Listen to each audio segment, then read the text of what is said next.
Before we move on to the Q&A session, I just wanted to highlight a few of the other approaches to ban the box that have been taken both in the UK and in the USA where the campaign originated. And you've heard from NACRA in terms of the approach that they take, and as I emphasised at the beginning, there really is no unique and sole approach that is the right way for all organisations. And the companies that have adopted Ban the Box in the UK since we launched last year take a variety of different approaches. So there's some companies on this list that you see in front of you who don't ask at any stage. Certainly a lot of the smaller companies have adopted that in the sense that they trust their recruitment processes to find the right candidates and for their management and employment practices to continue to work with and support all candidates to the same ability and minimise risk for everyone that they employ. So they don't feel that asking about convictions is relevant. Yet you'll see other employers on this list, for example, Freshfields, who, again, similar to NACRA, they have a mixture of regulated and unregulated roles. They have banned the box for all of their roles, and they ask about criminal convictions after the job offer as part of what they call their onboarding process, so at the point at which they're going through references and other checks as well.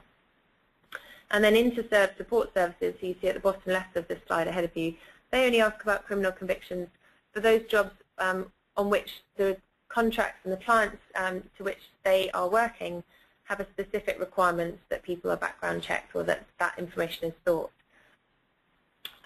In our follow-up email after today's webinar, we will send you some of the links to other examples of how these different employers take an approach to ban the box.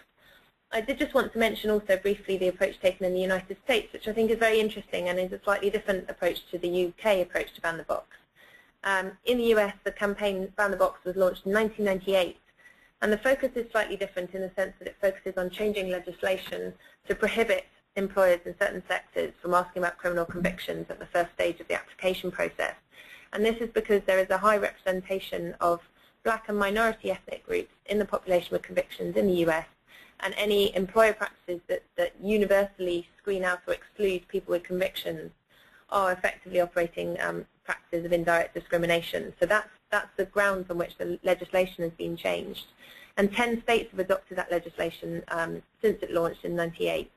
The first of which was Hawaii, which has adopted the legislation for both public and private sector employers who are legally prohibited from asking about criminal convictions until after a conditional offer of employment has been made.